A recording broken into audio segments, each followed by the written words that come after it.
Hello friends, welcome to my channel. দেশ এবং দেশের বাইরে থেকে যারা আজকে আমার ভিডিওটি কন্টিনিউ করেছেন প্রত্যেককে gardener TRIPS with Kamal YouTube চ্যানেলে স্বাগতম। তো ফ্রেন্ডস, আজ আমি যে বিষয়টা নিয়ে আলোচনা করব ভিডিওর কয়েক ঝলক দেখেই অবশ্যই বুঝতে পেরেছেন। এটি ছাদ বাগানীদের সবচেয়ে বড় সমস্যা। বিশেষত এই এপ্রিল মাসে প্রচণ্ড গরমে প্রত্যেকটা ছাদ বাগানি এক মানসিক যন্ত্রণায় আছে এই সমস্যাটি নিয়ে। তো আজকের আলোচনায় আমার আলোচনা হবে যে এই সমস্যা থেকে কি করে বাড়বেন এবং এই সমস্যা আসলে কী জন্য হয়, কিভাবে এই সমস্যার সমাধান করতে হয়, সব কিছু নিয়ে। হ্যাঁ ফ্রেন্ডস, আজকে আমার ভিডিওর আলোচনার বিষয়বস্তু গাছের পাতা পোড়ার সমস্যাজনিত কারণ। আমরা অনেক সময় গাছের পাতা পুড়ে গেলে চিন্তিত হয়ে যাই, আর এই চিন্তিত হয়ে যাওয়ার নানাবিধ কারণ থাকে। ছাদ বাগানের গাছগুলোকে আমরা সন্তান সম ভালোবাসি, আর সেই গাছগুলোর যদি এরকম অবস্থা হয়ে যায় তাহলে স্বাভাবিকভাবে চিন্তিত হয়ে পড়ি। তো ফ্রেন্ডস, আজকে আমার ভিডিওর আলোচনার বিষয়বস্তু থাকছে পাতা পোড়ার সমস্যাজনিত কারণ এবং তার সমাধান। তো ভিডিওটি না স্কিপ করে কন্টিনিউ করবেন। প্রচণ্ড গ্রীষ্মে মানুষ যেমন হাঁসফাঁস করছে, ছাদ বাগানের প্রত্যেকটি গাছেরও তেমন হাঁসফাঁস অবস্থা। গাছের পাতা পুড়ে যাচ্ছে, গাছের পাতাগুলো ঝরে পড়ে যাচ্ছে, পাতাগুলো প্রচণ্ড রৌদ্রের মাধ্যমে ঝলসে যাওয়া মতো অবস্থা হচ্ছে। আমাদের অনেকের ছাদ বাগানে গ্রিন নেটের ব্যবস্থা নেই। আমরা জলের ব্যবস্থাপনা ঠিকঠাক করার সত্ত্বেও গাছের পাতাগুলো এইভাবে পড়ে যাচ্ছে। বিশেষত আপেল গাছ, আম গাছ, যাবতীয় যা গাছ আছে সেই গাছগুলো এরকম অবস্থা হয়ে যাচ্ছে। এর পাশাপাশি এই ধরনের পাতাগুলো মাছ থেকে পুড়ে যাচ্ছে, কচি পাতাগুলো এইভাবে পুড়িয়ে শুকিয়ে যাচ্ছে। বিভিন্ন ধরনের সমস্যা আমরা ফেস করছি ছাদ বাগানের গাছগুলোর সঙ্গে। তো ফ্রেন্ডস, আজকের ভিডিওতে আমি বলবো যে কী ধরনের এই জন্য এই সমস্যা হচ্ছে বা এই সমস্যা হলে কি সমাধান আছে, তাই সমাধান নিয়ে আজকে আলোচনা করব। তো ফ্রেন্ডস দেখুন, প্রচণ্ড গ্রীষ্ম পড়ছে, প্রচণ্ড গ্রীষ্ম। গত 50 বছরে এই গ্রীষ্মের ভয়াবহতাকে ছাপিয়ে গিয়েছে। অর্থাৎ এত পরিমাণ তাপমাত্রা পড়ছে, বিগত 50 বছরেও এত তাপমাত্রা আসেনি।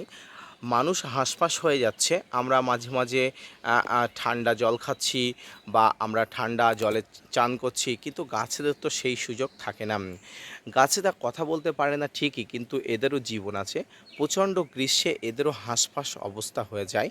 তাই আমরা নানাবিধ গাছের যত্ন পরিচর্যা করছি, গাছের গোড়াতে জল দিচ্ছি, গাছের গোড়াকে মালচিনিং করে দিচ্ছি, পাশাপাশি গাছের জল স্প্রে করছি, কিন্তু তার সত্ত্বেও এমন কেন হচ্ছে?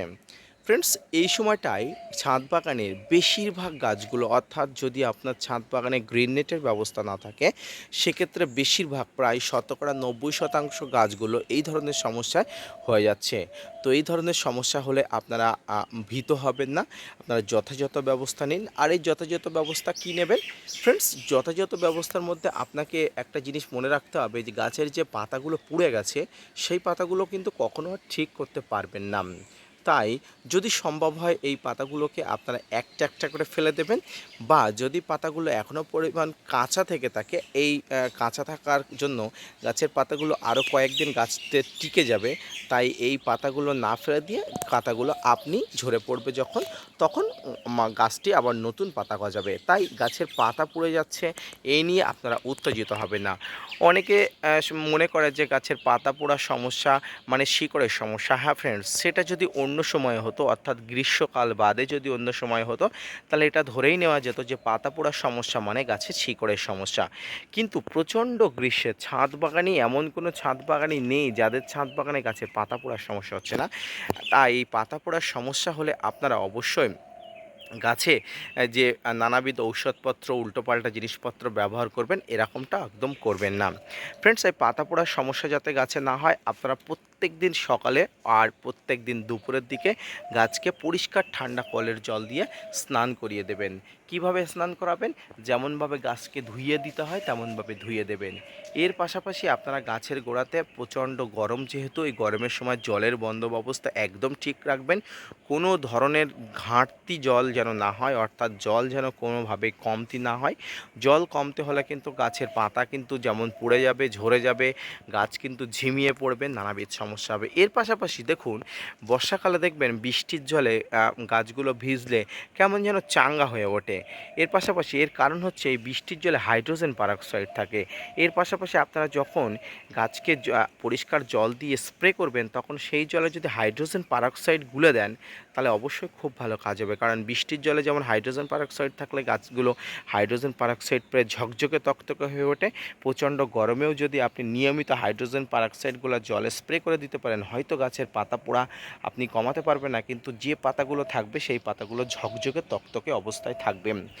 এর পাশাপাশি আপনাকে একটা জিনিস করতে হবে, যেহেতু প্রচণ্ড গরম তাই আপনাকে 1 থেকে 2 দিন বাদে বাদে গাছের গোড়াতে যখন জল দেবেন জলে হিউমিক অ্যাসিড গুলে দেবেন। হিউমিক অ্যাসিড অর্থাৎ কালো সোনা গাছের শিকড়ের প্রচুর পরিমাণ কাজ করে। অর্থাৎ গ্রীষ্মে গাছে যদি শিকড়ের কোনো সমস্যা হতে থাকে বা শিকড়ের যদি কোনো সমস্যা হওয়ার সম্ভাবনা থাকে তার জন্য আগে থেকে হিউমিক অ্যাসিড গুলে জলে গাছের গোড়াতে দিয়ে দেবেন। এইভাবে আপনার গ্রীষ্মে ছাদ বাগানের গাছগুলোকে আপনাকে পরিচর্যা করতে হবে। আর কয়েকটা মাস এখনও গাছগুলোকে বাঁচিয়ে রাখতে হবে, কারণ ছাদ বাগানে গাছগুলোকে বাঁচিয়ে রাখাই আমাদের প্রধান কর্তব্য বা দায়িত্ব। কিন্তু গাছের পাতাগুলোর উপরে এইভাবে ঝলসে যায়, এইভাবে যদি পুড়ে যায় তাহলে কত না জানি সমস্যা হয়। এবং সর্বোপরি আমি আপনাদের বলবো, আপনাদের কাছে যদি গ্রিন নেটের ব্যবস্থা থাকে, অর্থাৎ গ্রিন নেট কি আপনারা অবশ্যই জানেন, সূর্যের আলো প্রতিরোধের একটা নেট। এই নেট বিভিন্ন পার্সেন্টেন্সে পাওয়া যায়। আপনি যদি সক্ষম হন তাহলে আপনার অবশ্যই এই গ্রিন নেট কিনে নেওয়া উচিত। যদি আপনি সক্ষম না হন তাহলে আপনাকে একটু বেশি কষ্ট করতে হবে, কারণ এই সময় গাছের পাতাগুলো যেহেতু পুড়ে যাচ্ছে, আর এই পুড়ে যাওয়া পাতাগুলোকে রক্ষা করার জন্য বা যে পাতাগুলো পুড়ে যায়নি সেই পাতাগুলো রক্ষা করার জন্য আপনাকে একটু কষ্ট করতে হবে। কষ্টের মধ্যে বললাম জল স্প্রে করতে হবে, দিনে 2 বার গাছের গোড়াতে জল দিতে হবে, হাইড্রোজেন পারঅক্সাইড জলে গুলে দিতে হবে এবং হিউমিক অ্যাসিড জলে দিতে হবে। দেখবেন এইভাবে আপনি ধীরে ধীরে পরিচর্যা করুন, আপনার ছাদ বাগানের প্রত্যেকটি গাছ ধীরে ধীরে সুস্থ সবল উঠবে। সর্বোপরি বৃষ্টি পেলে গাছগুলো আবার ঝকঝকে তকতকে হয়ে উঠবে। আপনি চিন্তিত হবেন না, গাছগুলোকে পরিচর্যা করুন। কারণ আপনি যদি চিন্তিত হয়ে পড়ে গাছগুলোকে পরিচর্যা কমিয়ে দেন তাহলে কিন্তু গাছগুলো আরও ধীরে ধীরে মৃত্যুমুখে পতিত হয়ে যাবে। তো ফ্রেন্ডস, ছাদ বাগানে পাতা পোড়া সমস্যাজনিত কারণ এবং এই সমস্যার সমাধান নিয়ে আজকের এই ছোট্ট আলোচনাটি যদি ভালো লেগে থাকে অবশ্যই লাইক, কমেন্ট, শেয়ার এবং সাবস্ক্রাইব করবেন। পাশাপাশি gardener TRIPS with Kamal YouTube চ্যানেলকে সাপোর্ট করবেন। আপনাদের জন্য প্রতিনিয়ত তথ্য নিয়ে ভিডিও বানাই। আপনারা যদি মোটিভেট করেন ভিডিও বানাতে আগ্রহী হই এবং নতুন নতুন ভিডিও বানাতে উৎসাহী হই। ফ্রেন্ডস, আপনাদের জন্য একটা হোয়াটসঅ্যাপ গ্রুপ খুলেছি। আপনারা যদি হোয়াটসঅ্যাপ গ্রুপে জয়েন হতে চান অবশ্যই আমার কমিউনিটি পোস্টে আসবেন, সেখানে আমার হোয়াটসঅ্যাপ গ্রুপের লিঙ্ক দেওয়া আছে। সেই লিঙ্কে ক্লিক করে আপনারা সরাসরি আমার হোয়াটসঅ্যাপ গ্রুপে চলে আসতে পারেন। এখানে এসে আপনারা প্রতিনিয়ত গাছদের সমস্যাজনিত ভিডিও, গাছদের সমস্যাজনিত ছবি আমাকে পাঠাতে পারেন। আপনাদের সমস্ত সমস্যার সমাধান আমার সাধ্যমতো সমাধান করার চেষ্টা করব। তো ফ্রেন্ডস, আজকের ভিডিওটি এই পর্যন্ত। দেখা হচ্ছে পরবর্তীতে নতুন কোনো ভিডিও নিয়ে, ততক্ষণ সঙ্গে থাকবেন।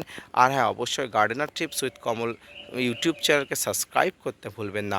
ধন্যবাদ।